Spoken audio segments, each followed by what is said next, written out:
Haleluya. Haleluya. Puji Tuhan, kita bersyukur buat pagi hari yang cerah ini, di mana kita bisa berkumpul bersama-sama. Banyak hal yang sudah kita lalui di sepanjang minggu, namun kita bisa lagi datang ke dalam rumah Tuhan. Ini adalah bukti bahwa Tuhan itu baik dalam hidup kita. Amin. Mari kita lihat firman Tuhan dalam Roma 5 ayat 17 sampai ayat 19. Bisa dimatikan biar agak jelas sedikit. Roma 5 ayat 17 sampai ayat 19. Mari kita baca bersama-sama ketiga ayat ini. 1, 2, 3. Sebab jika oleh dosa satu orang maut telah berkuasa oleh satu orang itu, maka lebih benar lagi mereka yang telah menerima kelimpahan kasih karunia dan anugerah kebenaran akan hidup dan berkuasa oleh karena satu orang itu, yaitu Yesus Kristus. Sebab itu, sama seperti oleh satu pelanggaran semua orang beroleh penghukuman, demikian pula oleh satu perbuatan kebenaran semua orang beroleh pembenaran untuk hidup. Jadi sama seperti oleh ketidaktaatan satu orang semua orang telah menjadi orang berdosa, demikian pula oleh ketaatan satu orang semua orang menjadi orang benar. Haleluya. Luar biasa. Di dalam ayat ini kita akan melihat perbandingan. Ya, kita melihat perbandingan antara Adam yang pertama dan Adam yang kedua. Ya, jadi Adam pertama itu Adam diciptakan pertama disebut Adam pertama. Yesus disebut Adam yang kedua. Lewat ayat ini, kita akan melihat beberapa hal. Tema firman Tuhan hari ini, kalau kita lihat berulang-ulang perbandingan kedua orang ini yang akan kita bahas. Dan tema firman Tuhan hari ini adalah dampak satu orang. Ya. Dampak satu orang. Jadi betapa besar dampak yang ditimbulkan oleh satu orang, ya. Rasul Paulus begitu teliti dia membandingkan antara Adam dan Yesus. Jadi bukan hanya antara Adam dan Yesus. Nanti kita akan melihat aplikasinya dalam hidup kita. Dampak satu orang ini. Dalam kehidupan sehari-hari pun satu orang itu bisa membawa dampak yang baik atau dampak yang positif. Yang positif atau negatif. Baik dalam rumah tangga, dalam gereja, dalam masyarakat. Jadi yang satu orang bisa membuat rusuh dan satu orang bisa membuat tenang, maju. Nah, itu akan selalu ada. Ada terang, ada gelap. Ada baik, ada jahat. Kenapa bisa terjadi dua kutub ini? Karena manusia telah jatuh dalam dosa. Ya. Jadi bukan Allah penyebab dosa, tetapi manusia yang menggunakan kehendak bebasnya. Akhirnya jatuh ke dalam dosa. Jadi dalam Roma 5 ayat 19 kita melihat kontras terbesar dalam sejarah manusia. Nah, kontras ini yang kita akan lihat pada hari ini. Dampak satu orang. Mari kita lihat yang pertama, Bapak Ibu. Mari kita pelan-pelan ikuti, ya. Sebab jika oleh dosa satu orang, maut telah berkuasa oleh satu orang itu. Kalau dalam ayat 18, oleh satu pelanggaran semua orang beroleh penghukuman. Oleh ketidaktaatan satu orang, semua orang telah menjadi orang berdosa. Yang satu orang ini siapa? Itulah Adam, ya. Ini Adam. Adam itu diciptakan dari debu tanah, ya. Dan inilah dalangnya, ya. Adam. Inilah bapa kita. Inilah sumber kita. Inilah asal muasal kita. Kalau kita lihat di dalam Roma ini, oleh dosa satu orang yang ini, maut telah berkuasa oleh satu orang itu. Ini.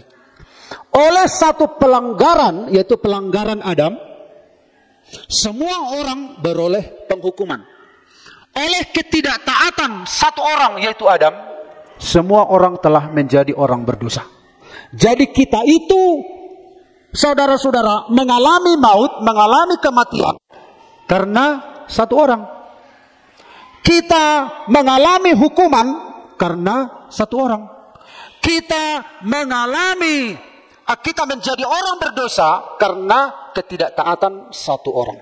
Nah, kalau Bapak Ibu yang satu orang ini ada di sini, ini menyebabkan kita akhirnya saudara-saudara mengalami kematian, mengalami penghukuman, kita menjadi orang berdosa. Kalau ada orang yang bersalah di hadapan saudara, saudara dirugikan oleh orang itu, dan orang itu ada di sini, saudara mau berbuat apa? Kalau Bapak Ibu lihat dialog di YouTube, karena dia kalah berdebat, andai kata kau ada di sini, udah ku potong-potong kau katanya. Itu karena masih di YouTube. Andai kata kau di sini, karena marahnya dia, karena kalah berdebat, ku potong-potong kau di sini katanya. Andai kata Adam di sini, Bapak Ibu mau berbuat apa terhadap Adam ini? Dan saudara tidak boleh menyalahkan Adam. Ya, saudara tidak boleh menyalahkan Adam. Gara-gara Adam, gara-gara si Adam. Kita kan pernah dengar contohnya, ilustrasinya. Ada apa kan? Ada seorang pria udah umur hampir 60 tahun lah. Dia nggak menikah. Ke zona mengobat balik. Kemudian datang penginjil. Suami istri orang bule. Di kejauhan mereka dengar. Apa itu? Kayak ada suara. Kayak mengeluh katanya. Ternyata pemuda yang 60 tahun ini sedang apa? Sedang mengeluh. Alani si Adam dui. Adam alani hodo gabi marhuy-huyo mengula. Berek kodok lanok mereteng. Alani homa sudai. Datang penginjil, ipajonok. Apa tadi kau bilang? Adam, gara-gara kau semua ini. Kenapa kau salahkan si Adam? Gara-gara dia aku mengobat balik. Gara-gara dia aku banting tulang. Gara-gara dia aku susah. Loh, kenapa kau salahkan? Iya, kalau nggak ada dia.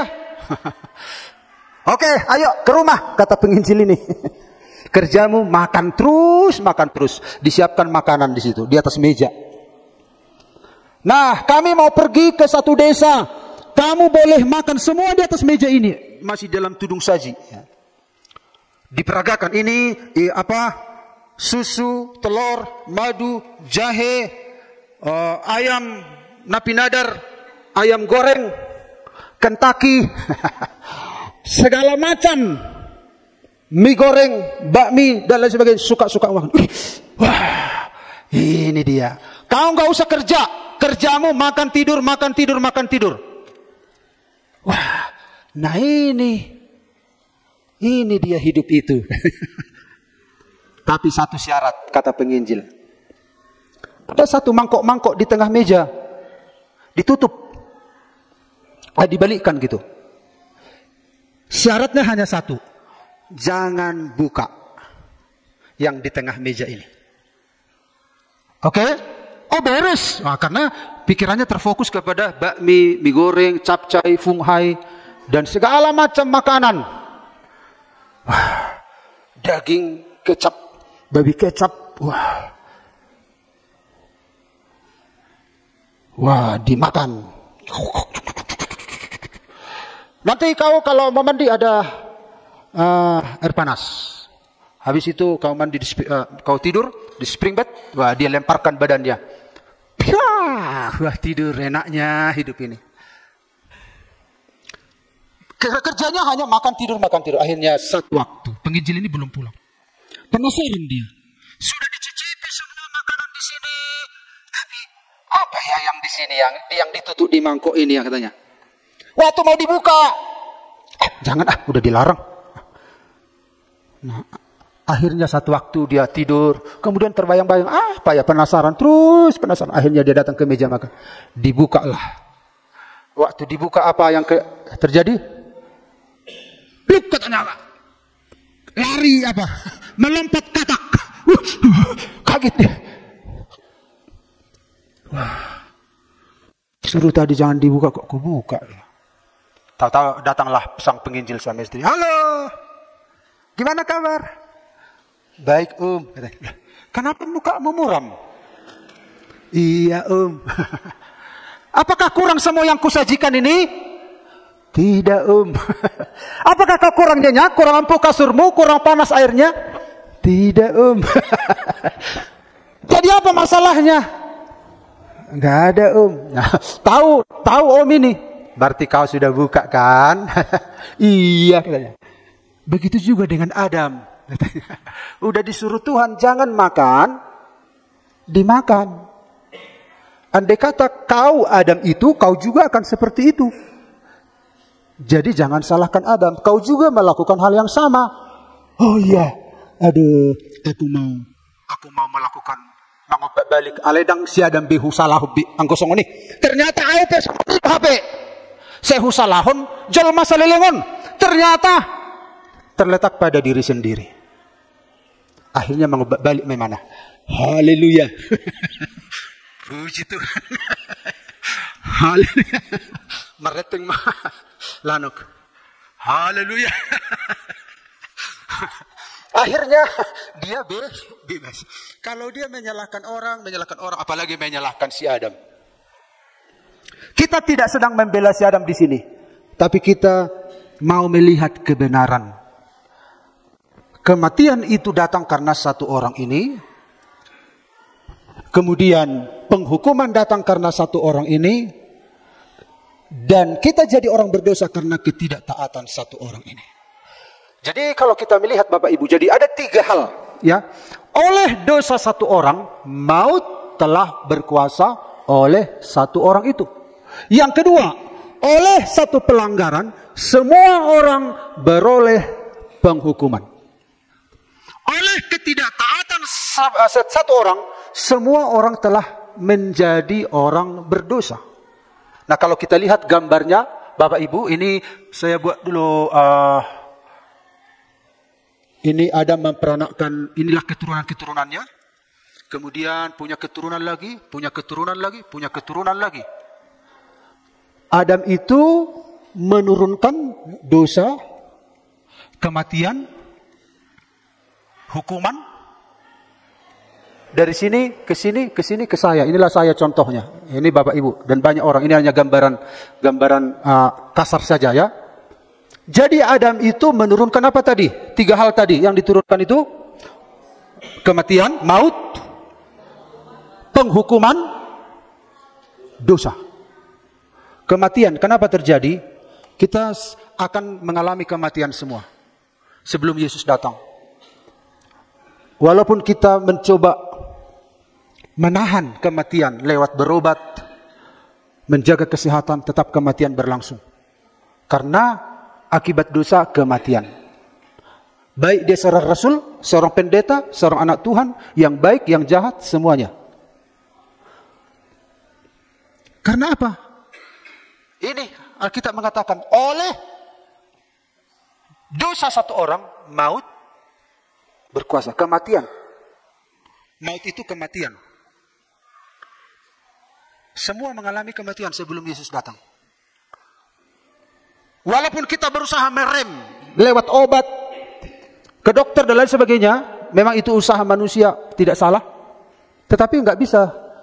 Pengkhotbah berkata, siapa yang bisa menahan angin? Bisa Bapak Ibu tahan angin? Dan siapa yang bisa menahan hari kematian? Kata, nggak bisa ditahan. Kita rem, jangan datang. Karena satu orang.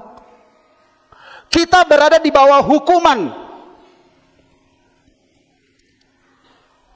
Bukan kita yang pelaku awalnya, tetapi opung tak. Tapi kita udah di bawah penghukuman. Lain lagi yang kita lakukan. Ini saya contohnya, yang kulakukan sendiri. Ini tadi menyalahkan si Adam, padahal dia perbuatannya sama saja. Jadi ada langsung dari orang tua kita, itu diwariskan kematian, diwariskan penghukuman, diwariskan dosa. Karena satu orang, nah akibat dosa kematian, mau mahita, mago mahita. Makanya manusia di bawah kolong langit ini tidak ada yang benar, seorang pun tidak. Kalaupun ketika dia dilahirkan, kita berkata, ini kudus, ini suci, dia belum berdosa, dia polos. Pemazmur berkata, di dalam dosa kita lahir. Kita belum berbuat dosa, tapi kita sudah lahir di dalam dosa-dosa yang turun itu. Dan satu dosa kecil saja, itu sudah membawa orang kepada kematian. Kita nggak bisa berkata, dosaku hanya satunya, dia 99, masa sama hukuman kami? Semua orang telah berbuat dosa secara langsung maupun tidak langsung. Kita sudah diturunkan genetik dosa. Belum diajari, anak itu sudah langsung mengekspresikan tindakan-tindakan dosa. Bapak Ibu lihat bayi, bisa bayi yang sedang baru duduk sama-sama bayi gitu, pegang-pegang apa? Bisa temannya itu dirampas gitu, dirampas lagi. Kenapa bisa? Padahal nggak diajari. Karena memang gen dosa. Nah makanya saudara-saudara, kalau orang ini nggak ada dalam Kristus, walaupun dia bayi, dia akan masuk ke dalam neraka. Bayi kan gak ada salahnya kok masuk neraka. Ya ini kayak tadi. Berkelipatan. Selain itu Bapak Ibu, kita lihat ada dosa secara langsung, akibat secara langsung. Dan ini yang real adalah kematian. Langsung. Dari ayah, dari opung saya ke bapak saya, dari bapak saya ke saya, dari saya ke anak saya. Itu tadi. Ya ini tadi. Ini. Tapi secara langsung dari Adam ke kita juga ada. Dan yang lebih realnya adalah kematian itu, maut. Itulah yang diwariskan kepada kita. Jadi sehebat apapun orang di dunia ini, dia gak bisa menahan kematian. Sekaya apapun dia, setinggi apapun jabatannya, seganteng apapun dia, secantik apapun dia, gak bisa menahan kematian. Sama. Kita sama-sama bertengkorak nanti di dalam tanah. Tengkorak kita sama.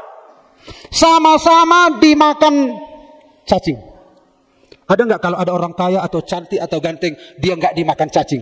Enggak. Datang cacing-cacing, cantik, nggak usah kita makan. Enggak. Dimakan. Wah ini banyak dulu uangnya ini. Nggak usah lah. Uangnya aja kita makan. Enggak gitu cacingnya. Kalau kita lihat ya, hari segini orang yang mati itu begini keadaannya. 1 bulan segini, 3 bulan segini, 4 bulan segini. Orang-orang kita kasihi sudah demikian. Ada proses-prosesnya itu menurut ilmu pengetahuan. Satu waktu hancur. Jadi saudara-saudara, tidak ada yang bisa menahan. Ini dampak satu orang. Makanya hati-hati Bapak Ibu kalau melakukan sesuatu yang salah. Adam ini melakukan satu kesalahan, akibatnya luar biasa. Ini pelajaran bagi kita. Kalau kita di dalam bulan Januari kita sedang menabur. Januari, Februari, Maret, April, Mei. Melakukan kita tabur sesuatu yang jelek, yang jahat. Kita akan tuai mungkin bukan pada hari itu. Bukan pada hari itu. Bisa. Kalau toge umurnya berapa lama? Berapa hari? Sehari 2 hari? Gak ada yang tahu. Nah, kecuali togel tahu ya. 2 hari, 3 hari toge. 1 hari. Nah itu. Kalau kita tanam sayur manis, berapa? 3 minggu. Berarti yang paling cepat kita menuai kalau kita tanam toge, kita petik paginya, begitu ya. Malam sore kita tabur, itu paling cepat. Kalau sayur manis 3 minggu, kalau jagung 3 bulan, ya. Kalau kentang, nah, jadi paling tidak yang jelas adalah kalau kita tabur hari ini, kita akan menuai di hari yang akan datang. Jadi kalau ada orang berbuat jahat, oh, gak ada pun dampak kejahatanku. Hati-hati, sedang menunggu di hari yang akan datang. Kalau bukan di bulan Februari, bulan Maret. Kalau bukan bulan Maret, bulan April. Kalau bukan bulan April, bukan Mei, bulan Mei. Atau di hari yang akan datang. Makanya hati-hati apa yang engkau tabur.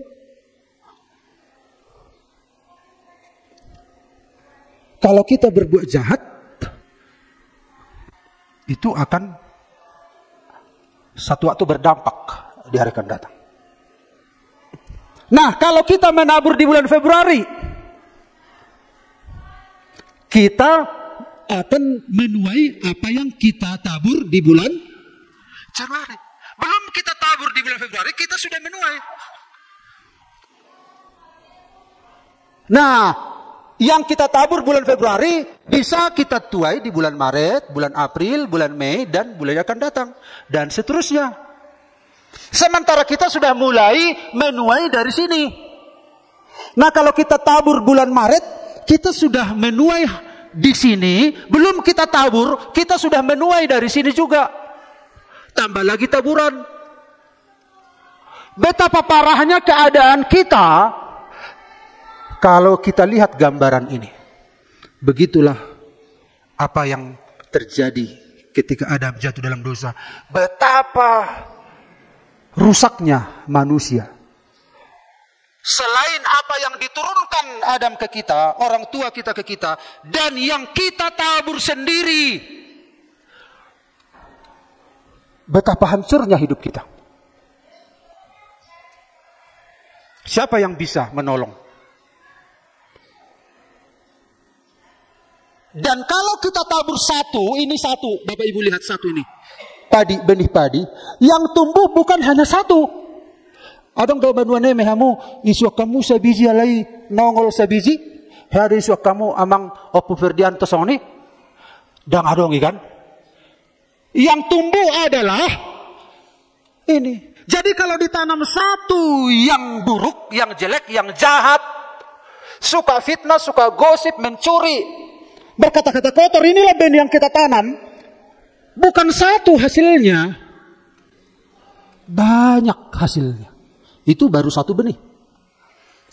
Betapa parahnya hidup.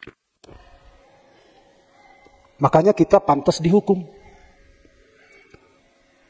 Kita sudah melenceng. Sekecil apapun dosa, itu akan membawa kita masuk ke neraka. Karena kebenaran itu sempurna. Berkurang dari sempurna, itu sudah meleset. 99,9% aku benarnya Tuhan. masa karena 0,0901% aku masuk neraka? Itu kebenaran itu, kesempurnaan itu punya standar. Sekecil apapun dosa. Jadi dosa kecil, dosa besar di hadapan Tuhan sama. Itu kan dosa Adam itu kan hanya satu kan? Lucifer kan hanya satu kan? Jangan kita berpikir, oh dosa orang itu banyak, dosaku satu. Alkitab mengatakan tak ada yang benar, seorang pun tidak. Makanya ketika Paulus memahami hal ini, apa yang dahulu merupakan keuntungan bagiku, sekarang kuanggap sampah katanya.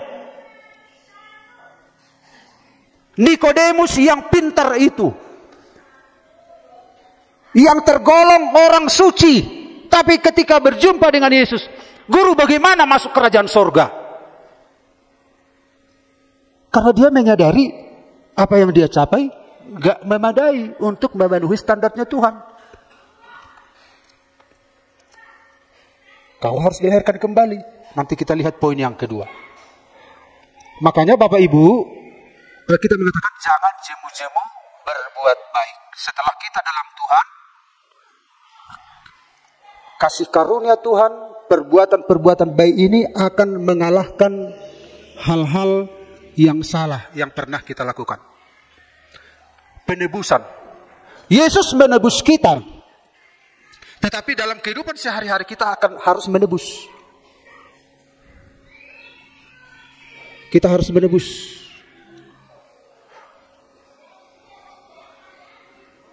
Misalnya kalau kita bersalah kepada pasangan kita, tebus dengan permohonan maaf atau tebus dengan tindakan-tindakan yang menggembirakan dia sehingga hatinya luluh begitu. Yesus menebus kita, tetapi kita harus menebus tindakan-tindakan kita yang jahat. Berapa banyak kita misalnya dalam hidup ini, kita berbuat salah tak pernah sekalipun minta maaf. Ini enggak menebus namanya. Harus ditebus.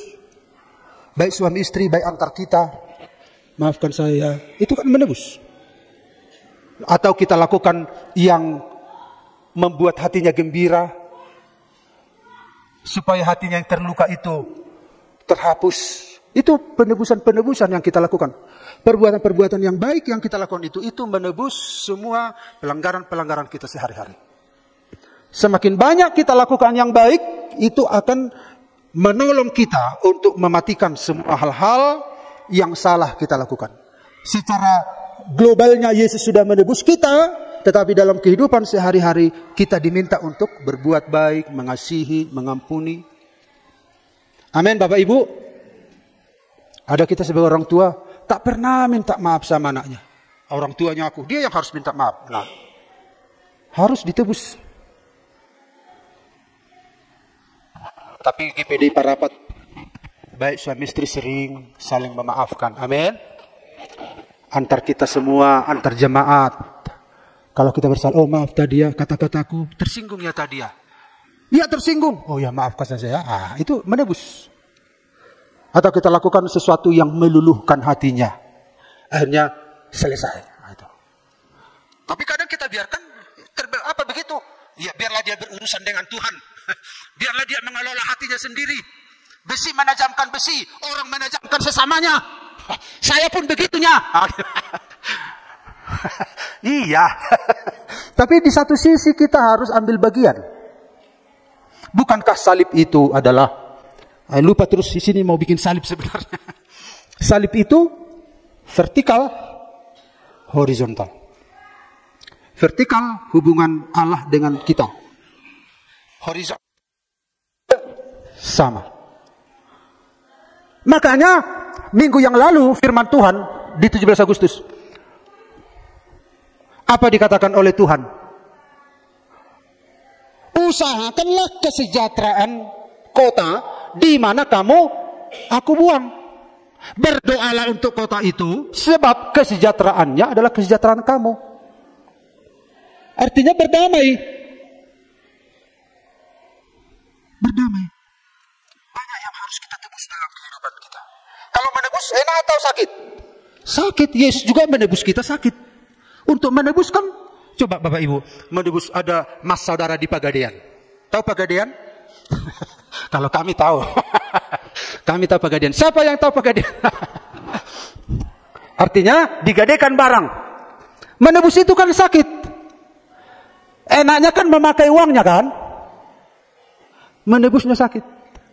Ketika kita menebus kesalahan-kesalahan kita kepada orang, itu sakit. Kemarin Pak katanya, mundur, mundur, mundur, kata tukang parkir. Waktu tukang parkir nggak ada puluhan tahun bilang mundur, Bapak ini memundurkan mobil baik-baik saja. Nah ketika datang tukang parkir, mundur, mundur, mundur. Tukang parkir yang menuntun. Pak, kata ditabrak, pecah. Apanya? Lampu belakang.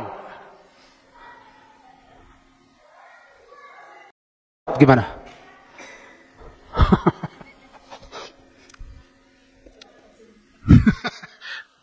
Kesalahan tukang parkir kan?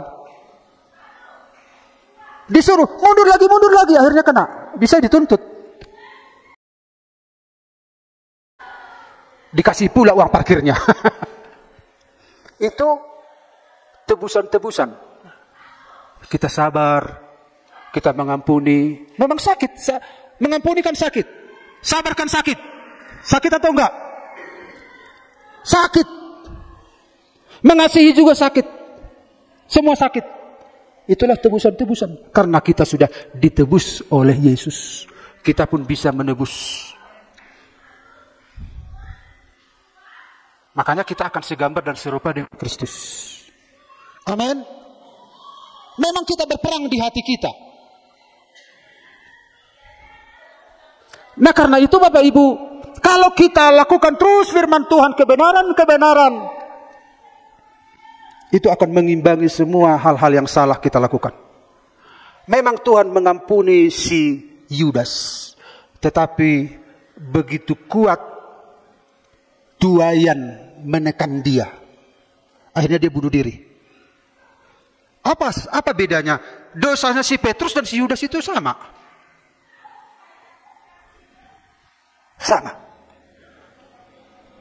Tapi Petrus dipulihkan Tuhan. Dia melihat kasih karunia di hatinya Yesus. Tetapi Yudas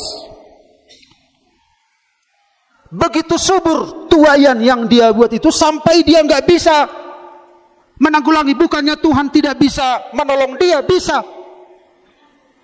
Yang namanya iblis selalu memojokkan kita, menekan kita. Makanya kalau kita sering melakukan firman Tuhan, paradoks dengan apa yang dilakukan dunia, ini akan membuat kita semakin berkemenangan. Lalu kita lihat yang kedua. Sebab jika oleh dosa satu orang maut telah berkuasa oleh satu orang itu, maka lebih benar lagi mereka yang telah menerima. Ini bagian yang kedua, yang telah menerima kelimpahan kasih karunia dan anugerah kebenaran akan hidup dan berkuasa oleh karena satu orang itu, yaitu Yesus Kristus. Sebab itu sama seperti oleh satu pelanggaran semua orang beroleh penghukuman, demikian pula oleh satu perbuatan kebenaran semua orang beroleh pembenaran untuk hidup. Jadi sama seperti oleh ketidaktaatan satu orang semua orang telah menjadi orang berdosa, demikian pula oleh ketaatan satu orang semua orang menjadi orang benar. Sekarang kita lihat Yesus Kristus, Adam yang kedua. Akhirnya Tuhan turun menjadi manusia. Jadi kalau ada orang kita lihat di YouTube, masa Kristen menyembah manusia? Kita menyembah Allah yang jadi manusia.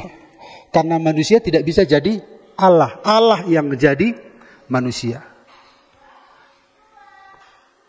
Kenapa dia menjadi manusia? Karena manusia perlu diselamatkan. Allah itu tidak kelihatan. Jadi kalau orang menyembah Allah, tapi dia tidak pernah menunjukkan dirinya, Allah yang mana yang kita sembah? Jangan-jangan dia ada, jangan-jangan gak ada. Kan bisa begitu kan? Selama-lamanya Allah yang kita sembah, Kami puji Engkau ya Allah Tuhan kami. Tapi dia nggak pernah menunjukkan diri ke dunia. Benarlah apa yang dikatakan ateis. Nggak ada dia gitu. Kalaupun ada berfirmanlah Allah. Aku mendengar suara Tuhan, lalu ditulis ini nabi ini. Tuhan yang bilang. Ya siapapun bisa bilang. Si Meti pun bisa bilang Tuhan yang bilang. Juli pun bisa bilang ini kutulis firman Allah. Karena Allah itu nggak kelihatan. Semua orang bisa mengklaim ini pesan Tuhan. Semua orang bisa mengklaim. Tetapi Allah yang tidak kelihatan datang ke dunia ini. Nah ketika dia datang ke dunia, oh ini berarti benar-benar ada dia. Berarti kami menyembah Allah yang ada berarti. Karena dia ada datang ke dunia. Nah orang yang datang ke dunia inilah Allah yang benar. Kalau dia tidak datang, mana? Hanya imajinasi. Hanya hayalan. Untunglah dia datang ke dunia ini. Makanya disebut Immanuel. Allah beserta kita. Allah di tengah-tengah manusia. Jadi kita menyembah Allah yang jadi manusia. Makanya Yesus berkata, akulah jalan, kebenaran dan hidup. Tidak ada seorang pun yang sampai kepada Bapa. Karena Bapa itu gak kelihatan selama-lamanya. Jadi orang yang tidak pernah, orang yang menyembah Allah tapi Allahnya tidak pernah menunjukkan diri, berarti Allah yang hampa, Allah yang tidak ada. Bahayanya adalah iblis bisa mengaku akulah Allah. Akulah jalan. Kamu tidak pernah melihat dia, tapi aku datang dari sana. Dia adalah gambar dan rupa Allah, dikatakan oleh dalam kitab Kolose. Nah dia datang menjumpai kita. Oh ini dia. Dia menyatakan dirinya. Dia sama seperti kita. Nah pada akhirnya apa yang terjadi? Jadi kita lihat di sini Bapak Ibu. Karena satu perbuatan penebusan, kita menerima kelimpahan kasih karunia dan anugerah kebenaran akan hidup dan berkuasa. Oleh satu perbuatan kebenaran yang dilakukan Yesus, semua beroleh kebenaran untuk hidup. Oleh ketaatan satu orang, semua orang menjadi orang benar. Adam nggak taat. Adam tidak mau menyangkal dirinya. Tetapi Yesus datang melakukan tuntutan. Apa yang dituntut Allah dari manusia dilakukan oleh Yesus. Hukum Taurat itu menuntut. Makanya tuntutan hukum Taurat. Jadi kita dimerdekakan dari tuntutan hukum Taurat. Apa yang dituntut hukum Taurat? Sempurna. Moralnya harus sempurna seperti yang Allah mau. Itu tuntutan. Kalau tidak, hukum Taurat itu sendiri yang menghukum. Tetapi tidak ada seorang pun yang bisa melakukan. Yesus datang. Yesus yang harusnya menuntut kita, tetapi justru menjadi pembela bagi kita. Makanya Rasul Paulus berkata, siapakah yang bisa memisahkan kita dari kasih Kristus? Siapa yang bisa menghukum kita? Allah yang bisa menghukum. Tetapi justru dia menyelamatkan kita. Dari pihak Allah yang harus menuntut, dari pihak Allah yang harus menghukum. Tetapi ketika Yesus datang, justru Yesus membela kita. Yesus menyelamatkan kita. Nah, kalau kita lihat inilah Adam. Adam, saudara-saudara, berketurunan, dia menurunkan kematian, menurunkan hukuman, menurunkan dosa. Padahal Tuhan menciptakan bumi bukan untuk dihuni orang-orang yang terhukum, orang-orang berdosa, orang-orang yang mengalami maut. Untuk apa Tuhan ciptakan bumi kalau demikian? Bukan ini rencana awalnya Tuhan. Tetapi Yesus datang, dia ada di antara manusia. Dan oleh satu orang ini, akhirnya manusia yang percaya kepadanya beroleh kuasa. dibenarkan, diselamatkan oleh Tuhan. Amin. Jadi kita sekarang mengandalkan Dia. Karena tidak ada seorang pun yang bisa berkenan di hati Allah. Siapapun dia. Semua orang telah berbuat dosa. Semua orang. Tapi Yesus berkata, akulah jalan, kebenaran, dan hidup. Tidak ada seorang pun yang sampai kepada Bapa kalau tidak melalui aku. Karena begitu besar kasih Allah akan dunia ini. Sehingga Ia mengaruniakan anaknya yang tunggal. Supaya barang siapa yang percaya. Barang siapa. Yesus mati untuk semua orang. Tetapi Dia hanya menyelamatkan barang siapa yang percaya. Makanya perlu kita menginjili orang. Supaya percaya. Yesus mati untuk orang negro. Mati.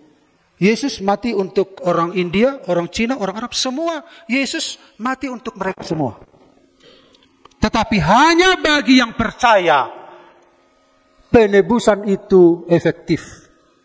Keselamatan itu terjadi. Makanya perlu menginjil. Pergilah ke seluruh dunia. Makanya ada penginjilan, memenangkan jiwa. Bapak Ibu lihat di YouTube. Banyak jiwa-jiwa dimenangkan sekarang. Ada juga yang meninggalkan Tuhan, yang lemah imannya. Itulah Yesus Kristus. Nah, kalau kita buat gambaran seperti Adam, barang siapa yang percaya kepada Yesus, secara rohani, apa yang dimiliki Yesus tertular kepada ini. Dan kepada keturunan kita. Makanya perlu keturunan kita percaya, kita menangkan kepada Yesus. Dari semua apa yang dibutuhkan oleh manusia, yaitu keselamatan, itulah yang akan kita wariskan bagi keturunan kita. Bapak Ibu mungkin bisa mewariskan harta, mewariskan emas kepada anak, mewariskan banyaklah. Tapi kalau dia kehilangan keselamatan, sama juga cacing-cacing yang akan memakan. Yang berpangkat, yang tidak berpangkat, tukang becak, yang peminta-minta, kulit putih, kulit hitam, sama digerogoti cacing, nggak ada pilih-pilih, akan menjadi tanah. Ketika kita percaya kepada Yesus, maka keselamatan itu akan tertular dan genetik ilahi itu akan menjadi gen kita. Sifat dasar kita berubah dan Tuhan mau juga kita wariskan kepada keturunan kita. Apa artinya seorang mempunyai seluruh dunia tapi kehilangan nyawanya? Kehilangan keselamatan. Makanya keselamatan itu paling, itulah anugerah. Ya kalau Bapak Ibu kalau bicara tentang kasih karunia, anugerah itu adalah wujud dari pemberian Allah. Jadi kalau kita bicara tentang anugerah, wah Tuhan sudah anugerahkan sebuah mobil kepadaku. Itu bukan anugerah. Itu berkat. Tuhan sudah sembuhkan aku dari penyakit. Tuhan sudah anugerahkan kesembuhan. Itu bukan anugerah. Itu bentuk pemeliharaan Allah kepada kita. Yang dimaksud anugerah, anak Tuhan jangan salah mengerti tentang anugerah. Anugerah dari Allah itu adalah keselamatan, Yesus Kristus, anugerah kebenaran, Roh Kudus. Jadi jangan salah gunakan tentang anugerah. Anugerahmu, anugerahmu. Lalu kita bayangkan, Tuhan terima kasih sudah lunas utangku. Besar anugerahmu Tuhan. Itu bukan anugerah disebut. Itu bentuk providensia, pemeliharaan Allah kepada anak-anaknya. Anugerah itu hanya digunakan kepada konteks apa? Pemberian Allah. Yesus Kristus diberikan, kebenaran diberikan, keselamatan diberikan.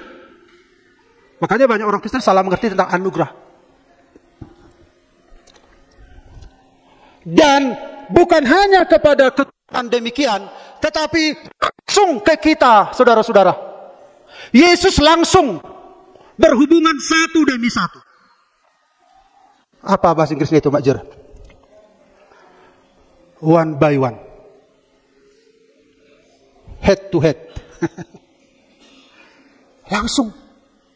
Makanya saudara, selain orang yang di atas kita membackup kita, saya membackup anak saya, dia juga bisa langsung kepada Tuhan. Begitu kuat, luar biasa, dahsyat. Akhirnya menularlah kehidupan ini, menular. Ini yang harus kita tularkan. Amin. Seperti ada tertulis, manusia pertama Adam menjadi makhluk yang hidup, tetapi Adam yang akhir menjadi roh yang menghidupkan. Dan kalau kita bandingkan, kalau kita melakukan yang baik, kita setia ke gereja, itu menabur. Kita memberi untuk pekerjaan Tuhan, itu menabur. Kita mengampuni orang, kita menabur. Kita mengasihi, kita menabur. Kita menolong orang, kita menabur. Dan waktu akan berjalan terus. Kalau kita nggak tuai hari ini hal-hal yang baik yang sudah kita tabur, mungkin di bulan yang akan datang, mungkin di bulan Maret, mungkin April, atau selanjutnya, karena Tuhan itu adil. Amin. Dan kalau kita menabur di bulan Februari, kebaikan yang kita terima, yang kita tuai dari taburan bulan Januari, kita juga tuai di sini. Dan menabur lagi,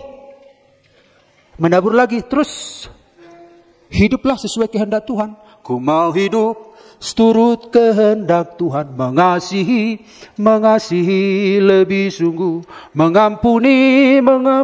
Jadi kalau kita tabur kepahitan, kedengkian, hosom teal elak late, ya hati-hati. Tapi kalau kita tabur yang ini, dan kita akan melihat hal-hal yang luar biasa. Amin. Janganlah jemu berbuat baik. Lakukan di dalam Tuhan. Di luar Tuhan kebaikan gak ada gunanya, karena semua sudah ada di bawah hukuman. Tapi kebaikan, kita diciptakan untuk berbuat baik. Tuhan mau kita ada di dalamnya. Supaya apa? Dan itu diperhitungkan menjadi upah bagi kita, Bapak Ibu ya.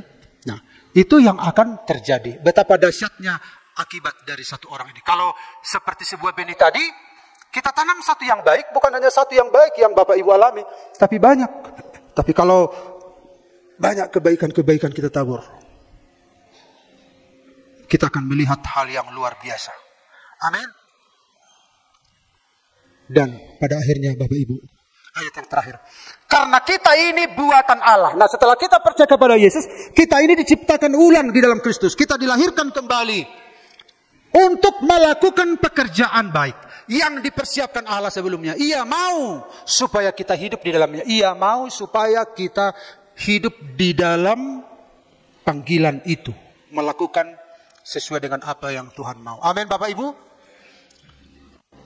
Satu dampak satu orang. Di dalam gereja pun, kalau satu orang berdampak positif, itu akan merembes. Tapi kalau ada satu orang berdampak negatif, itu juga akan bisa mempengaruhi. Di mana-mana, di keluarga, di masyarakat, kita mau seperti Yesus. Amin. Karena satu orang ini, dunia mengalami pengharapan. Karena satu orang di dalam kita, di dalam rumah tangga kita, kita diselamatkan. Karena satu orang dalam gereja Tuhan, dan bukan satu orang, berlomba-lombalah yang satu orang ini. Amin. Sehingga gereja kita mengalami kemajuan. Dan nama Tuhan dipermuliakan. Mari kita nyanyikan sebuah nyanyian. Haleluya. Pemain musik silahkan datang ke depan. Banyak yang Tuhan telah perbuat dalam hidup kita. Haleluya.